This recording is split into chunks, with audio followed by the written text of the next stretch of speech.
প্রিয় দর্শক বন্ধুরা, এই মুহূর্তের শিক্ষা দপ্তরের বিগ নিউজ, শিক্ষা দপ্তরের বিশেষ আলোচনায় উঠে এসেছে গুরুত্বপূর্ণ কিছু টপিক, কিছু সিদ্ধান্ত। রিসেন্ট একটি গুরুত্বপূর্ণ আলোচনা থেকে এই বার্তা উঠে এসেছে, যা সম্পূর্ণ আপনাদের মাঝখানে তুলে ধরবার জন্য চেষ্টা করছি। অবশ্যই টপিকটি একটু অন্য রকমের, তবে সেগুলি বিশেষ ক্ষেত্রে কিন্তু অত্যন্ত প্রয়োজনীয়। তাই আর্জেন্ট ভিত্তিতে এই ভিডিওটাকে ক্রিয়েট করছি। ভিডিওটিকে শেষ পর্যন্ত ওয়াচ করবেন, চ্যানেলটিকে এখনই সাবস্ক্রাইব করে নিয়ে সঙ্গে থাকবেন। চলুন কথাবার্তা না বাড়িয়ে মূল টপিকে ফোকাস করে সম্পূর্ণ বিষয়টিকে জেনে নেওয়ার চেষ্টা করি। কার্যত শিক্ষা দপ্তরের এবং চেয়ারম্যান সাহেবদের গুরুত্বপূর্ণ আলোচনা থেকে, অর্থাৎ ভিসি থেকে যে সমস্ত গুরুত্বপূর্ণ আলোচনায় বার্তা উঠে এসেছে, সেইগুলো টুকরো খবর এখানে আপনাদের জন্য এই মুহূর্তে তুলে ধরবার জন্য চেষ্টা করছি। বন্ধুরা, 6 থেকে 7টি গুরুত্বপূর্ণ বার্তা উঠে আসছে। যে গতকালকে একটি গুরুত্বপূর্ণ ভিসি ছিল বোর্ডে, এবং শিক্ষা দপ্তর এবং চেয়ারম্যান সাহেবদের নিয়ে গুরুত্বপূর্ণ আলোচনা কিন্তু হয়েছে, এবং সেই আলোচনায় যে সমস্ত বিষয় একটা সম্ভাব্য সিদ্ধান্তের খবর উঠে আসছে, সেগুলি হচ্ছে এসআই বা সম্মানীয় এসআইএস স্যার মহাশয়দের ট্রান্সফার।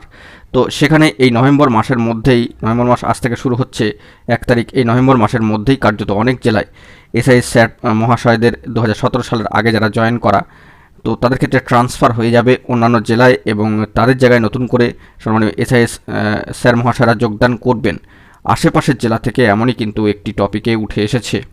তো এসআই সাহেবদের ট্রান্সফার সংক্রান্ত বিষয়ে বার্তা উঠে আসছে। দ্বিতীয়ত, কম্পোজিট গ্র্যান্টের ক্ষেত্রে এসপিডি অর্থাৎ স্টেট প্রজেক্ট ডাইরেক্টর স্যার মহাশয়, সম্মানীয় স্যার মহাশয় জানিয়েছেন যে এই নভেম্বর মাসের মধ্যে স্কুলগুলিকে কম্পোজিট গ্র্যান্ট ডিসবার্স এর চেষ্টা করা হচ্ছে, অর্থাৎ কম্পোজিট গ্র্যান্টের বিষয়টিও কিন্তু উঠে এসেছে। তৃতীয়ত, স্পোর্টস সংক্রান্ত বিষয় স্কুলের একটা গুরুত্বপূর্ণ অংশ বা শিক্ষা ব্যবস্থার একটা গুরুত্বপূর্ণ অংশ। এই বছরের স্পোর্টসের টাকা যাতে আগাম ডিসবার্স করা যায় তার চেষ্টা করা হবে, কাজ অনেকটা এগিয়ে গেছে। স্পোর্টস সংক্রান্ত বিষয়ে কিন্তু বার্তা উঠে আসছে।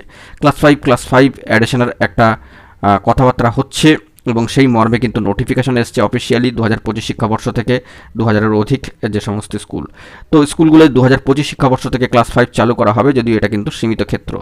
তো ক্লাস 5-এর বিষয়টি এলো। পঞ্চমত হচ্ছে ইউনিফর্ম। 2025 শিক্ষাবর্ষের জন্য ইউনিফর্ম তৈরির প্রাথমিক প্রক্রিয়া 14ই নভেম্বরের মধ্যে শেষ করা হবে, এমনটাই কিন্তু জানা যাচ্ছে। এবং কার্যত ষষ্ঠত, পূজা ভ্যাকেশন সংক্রান্ত বিষয়। আগামী বছর পূজা ভ্যাকেশন হাই স্কুলের মতোই টানা 1 মাস থাকবে, এরকমই একটি খবর উঠে এসছে, যেটা দেখা যাক কী ডিসিশন হয়। শিলমোহর পড়লেই সবটা বোঝা যাবে। এবং সামার ভ্যাকেশন, আগামী বছর সামার ভ্যাকেশনে মে মাসের শেষ সপ্তাহ থেকে শুরু হবে, ছুটি কমে যাবে, এবং এপ্রিল মাসের প্রথম সপ্তাহ থেকেই সব স্কুলের জন্য মর্নিং ম্যান্ডেটরি হয়ে যেতে পারে।